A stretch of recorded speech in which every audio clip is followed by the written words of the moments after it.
గగన్ని అల్లుడుగా ఒప్పుకున్న తర్వాత శరత్చంద్ర వెంటనే అపూర్వం తీసుకెళ్ళి ఇక గగన్ను భూమిని ఇంటికి తీసుకొని రమ్మని షరతు పెడతాడు కదా కేపీ. అప్పుడు వెంటనే కేపీ చెప్పిన మాట ప్రకారం శారద వాళ్ళ ఇంటికి శరత్చంద్రను అపూర్వ వెళ్తారు. ఇక అపూర్వ శరత్చంద్రకు సమాధానం చెప్పలేక సరే అన్నట్టుగా వెళ్ళిపోతుంది. వెంటనే ఒక్కసారిగా శరత్చంద్రను అపూర్వం చూసి శారద షాక్ అయిపోతుంది. బయట నిలబడ్డ శరత్చంద్ర భూమిని పిలుస్తూ ఉంటాడు. అప్పుడు వెంటనే శరత్చంద్ర చూసిన శారద బయటికి వెళ్ళి లోపలికి రండని చెప్పేసి పిలుస్తుంది. అప్పుడు ఇద్దరు కలిసి లోపలికి వెళ్తారు. వెంటనే గగన్ ఆగండి అని చెప్పేసి కూర్చోబోతుండగా, ఏంటి శరత్చంద్ర గారు దారి తప్పి ఇక్కడికి వచ్చినట్టున్నారే అని అంటుండగా, దారి వెతుక్కుంటే వచ్చామని చెప్పేసి శరత్చంద్ర అంటాడు.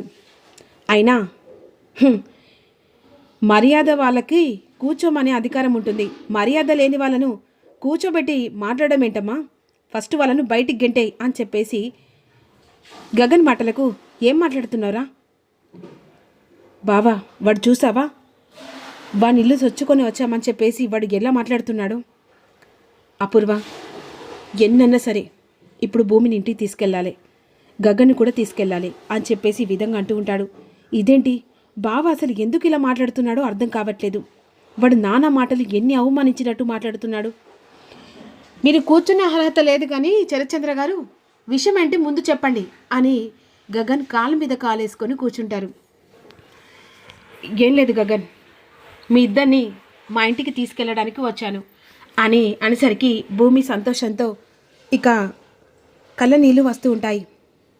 ఏంటి మేమిద్దరమా? మేమిద్దరం ఎవరు? అదే నా కూతురు భూమి, నా అల్లుడు గగన్. సిల్లిగా ఉంది. ఏంటి నేను అల్లున్నా? అదేంట్రా అలా మాట్లాడుతున్నావు? గగన్, కాస్త అవతల వాళ్ళు గౌరవం వేయకుండా పర్వాలేదు, మనం గౌరవం ఇచ్చి మాట్లాడాలి. అమ్మా, ఇచ్చే గౌరవం ఇచ్చే బట్టి ఉంటుందమ్మా. ఒకప్పుడు వీళ్ళు ఎన్ని దారుణంగా మన మీద క్రియేట్ చేసి ఎంత అవమానించి ఎన్ని బాధలు పెట్టారో నువ్వు మర్చిపోయినా నేను మర్చిపోను. ఈ అపూర్వ నిన్ను ఎంతలా ఏడిపించిందో అది నాకు ఎప్పటికీ లైఫ్ లాంగ్ నేను చచ్చేదాకా గుర్తుంటుందమ్మా అని విధంగా గగన్ అంటూ ఉంటాడు. అవన్నీ మనసులో నుంచి తీసేసి దయచేసి దండం పెడుతున్నాను. ఇక మీరిద్దరు కలిసి నా ఇంట్లో అడుగు పెట్టండి ఖచ్చితంగా అని విధంగా శరత్చంద్ర అంటుండగా, శరత్చంద్ర గారు ఒకటి మర్చిపోయారు. ఎందుకంటే నీ కూతుర్ని నాకు ఇచ్చి పెళ్లి చేయలే కదా, పెళ్ళి ఆగిపోయింది కదా, మళ్ళీ పెళ్ళి అని ఎలా అంటున్నావు? కావాలంటే ఒకదానికి సంతోషపడతాను, ఇక నుంచి అయినా నా కూతురు అని చెప్పేసి అన్నావు కదా, నీ కూతుర్ని తీసుకొని ఇక్కడి నుంచి వెళ్ళిపోండి. ఎందుకంటే నేను తన మెడలో ఇంకా 3 ముళ్ళు వేయలేదు. అదేంటి అలా మాట్లాడుతున్నావేంటి బావా? నేను ఇంటి కోడల్ని, నువ్వు నా మెడలో ఈ 3 ముళ్ళు వేసావు బావా. అది కళ మాత్రమే. చెప్పాను కదా, ఎవరి జీవితం వాళ్ళది, ఎవరి హ్యాపీనెస్ వాళ్ళది.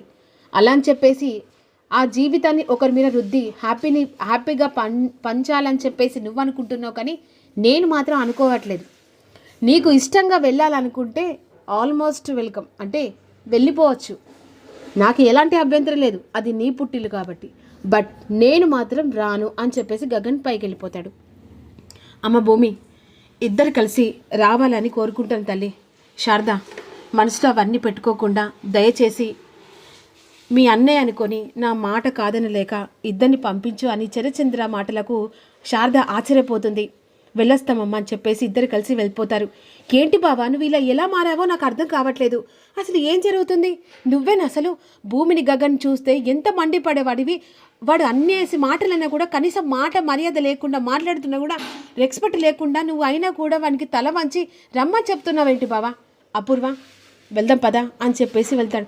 ఏంటి అసలు బావ ఏం చేస్తున్నాడు? బావకైనా అర్థమవుతుందా? ఎందుకు ఇలా ఆలోచిస్తున్నాడు? అసలు ఏం జరుగుతుంది? ఆ భూమి ఇంట్లో అడుగు పెడితే తర్వాత నా పరిస్థితి, నా కూతురు పరిస్థితి ఏంటి? ఇప్పుడు ఆస్తి అంతా దాని పేరు మీద చేస్తాడు కదా, ఆల్రెడీ దాని పేరు మీద ఉంది. ఆస్తి ఎలా తీసుకోవాలని ఇప్పటికే తల పట్టుకుంటే ఏం జరుగుతుంది అని ఈ విధంగా కంగారు పడిపోతుంటుంది. ఈలోపు గగన్ దగ్గరికి వెళ్ళి శారద ఒక్కసారిగా ఏం మాట్లాడుతున్నారా, కనీసం పెద్ద మర్యాద లేకుండా ఏం మాటలు? అంత పెద్దయినా వచ్చి ఇంట్లో కూర్చున్న తర్వాత కనీసం రెస్పెక్ట్ లేకుండా పైకి రావడం ఏంటి? శరత్చంద్ర చేసిన దానికి నువ్వు మర్చిపోవచ్చమ్మా, నేను మర్చిపోలేను. నీ మీద ఎంతలా బాధ పెట్టాలో అది నాకు ఎప్పటికీ లైఫ్ లాంగ్ గుర్తుంటుంది. గగన్, వాళ్ళు తప్పు చేశారని చెప్పేసి మనం తప్పులో పడాల్సిన అవసరం లేదు. నువ్వు భూమిని తీసుకొని ఆ ఇంటికి వెళ్ళిరా. ఏంటమ్మా? చెప్పాను కదా, భూమిని తీసుకొని ఆ ఇంటికి వెళ్ళిరా. ఆల్రెడీ భూమిని నేను పెళ్లి చేసుకోలేదు, తాళి కట్టలేదు అనే విధంగా గగన్ ఆర్గ్యుమెంట్ చేస్తుండగా కోపంతో శారద గగన్ చెంప పగల కొడుతుంది. ఏ ఆడపిల్లైనా తాళి కట్ట ముందుగా కట్టిందని చెప్పేసి ఏ ఆడపిల్ల అన్నదిరా?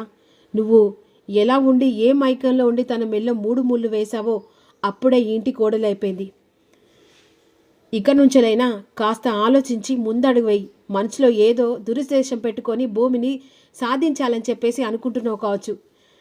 ఇక నుంచి తనకి ఇదే కుటుంబం అలా అని చెప్పేసి నువ్వు ఇప్పుడు నేను వెళ్ళనని చెప్పేసి అనుకుంటే నా మీద ఒట్టే, నేను చచ్చినంట అని చెప్పేసి శారద ఒట్టు వేసుకునేసరికి గగన్ కక్కలేక మింగలేక, ఈరోజు మా అమ్మతో ఇదా చెప్పిస్తున్నావు కదా భూమి అని చెప్పేసి అంటుండగా, నేను చిన్నపిల్లని కాదురా గగన్, చెప్తున్నాను విను. ఖచ్చితంగా నువ్వు భూమి ఆ ఇంటికి వెళ్ళి రావాలని చెప్పేసి అన్న తర్వాత కోపంతో ఇద్దరు కలిసి ఇక కారులో వెళ్తుండగా, చాలా థ్యాంక్స్ బావా, ఇలా అస్సలు అనుకోలేదు ఒప్పుకుంటావని. ఇదిగో భూమి, చెప్తున్నాను కదా, నీ వల్ల కాదు మా అమ్మ వల్ల నేను ఆ ఇంటికి రాబోతున్నాను. నీ వల్ల అని చెప్పేసి నువ్వు సంతోషపడుతున్నావు.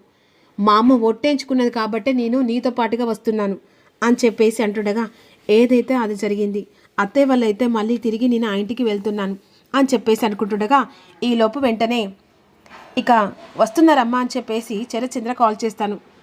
నాన్న కాల్ చేస్తున్నాడని కాల్ లిఫ్ట్ చేస్తుంది. వస్తున్నావా భూమి?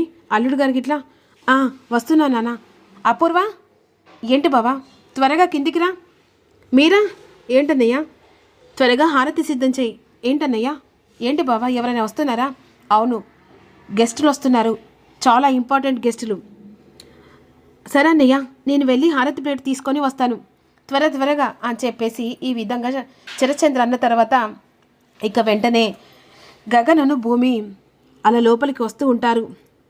ఇక ఈలోపు చెర్రీ కూడా చాలా సంతోషపడుతూ అన్నయ్య అని చెప్పేసి హగ్ చేసుకుంటాడు. భూమి లోపలికి వస్తుంది.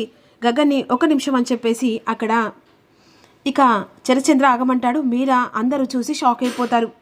అన్నయ్య ఇక్కడికి రావడం ఏంటని చెప్పేసి ఇక చెర్రీను ఇందు షాక్లో ఉండిపోతారు. అమ్మ మీరా, నీ చేతులతో ఇక నీ కొడుకు దిష్టి తిప్పా అని చెప్పేసి అంటుండగా ఇక షాక్లో ఉండి, ఇదేంటి ఈ గగన్ గాడు మా ఇంటికి రావడం ఏంటి అన్నట్టు చూస్తుంది. ఏంటి మీరా, ఏం ఆలోచిస్తున్నావు? గగన్కి హారతివ్వు అని చెప్పేసి ఈ విధంగా అన్న తర్వాత, సరన్నయ్య గెస్టులు అంటే వీళ్ళిద్దరా అని చెప్పేసి అపూర్వ, ఏంటమ్మాయి అసలు ఏం జరుగుతుంది?